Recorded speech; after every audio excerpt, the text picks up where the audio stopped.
Hi everyone, my name's Dickson and I am so excited to be able to welcome you to a series of videos on breathing, where I'm going to be interviewing the wonderful breathing expert Gerry Gajadharsingh, and we're going to be talking about the importance of breathing properly as well as the science behind breathing in an optimal way.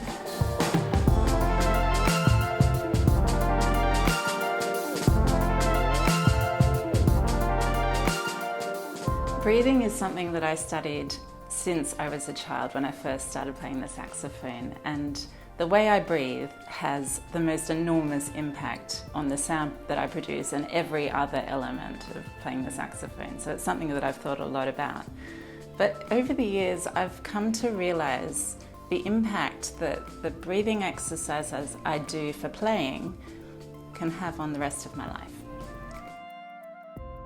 A few years ago, I was introduced to the breathing expert, Gerry Gajadharsingh, who's now become my breathing guru and a very good friend. And his medical explanations of how important breathing is to us and how it impacts our entire lives and how our lives also impact the way we breathe has been hugely inspiring to me, to the extent that a few years ago, I created the Take a Breath Schools program, where I go into primary schools whenever I'm on tour or also at home here in the UK and in Australia.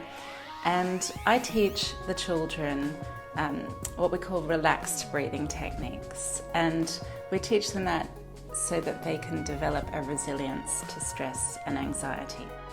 And of course, proper breathing is something that is just as important for adults as it is for children. And I think the science behind it is absolutely fascinating. And the way Gerry explains it is fantastic. So I'm really thrilled to be able to share all of this with you. I hope you enjoy it and I hope you find it really beneficial. Hi Gerry, thank you so much for coming and joining me in this series about breathing. I thought I might just start with a very basic question.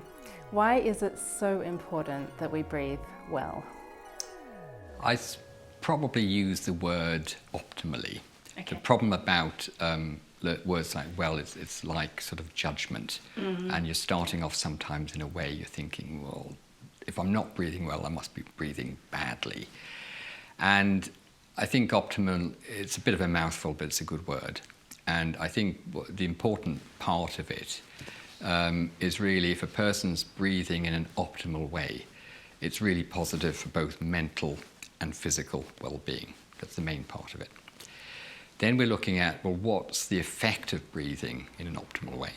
And that tends to be delivery of oxygen on a cellular level.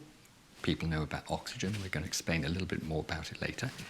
The control of pH, which is essentially the balance between acidity and alkalinity, and something called the autonomic nervous system, which is a word I know you know about. Lots of people probably don't, but we describe it as the subconscious or the automatic nervous system. Good example is we're having a conversation, you're listening, you're using your active brain, and it's about 10% of brain activity.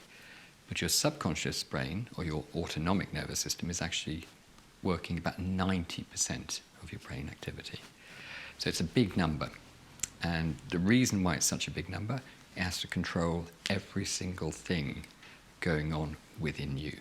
It's divided into two. We have a sympathetic or a stress nervous system that tends to activate in times of stress or what we call anxiety, sympathetic upregulation. It targets structures such as heart, lungs, muscles, and liver. And then we have a relaxation nervous system, which is really the parasympathetic nervous system.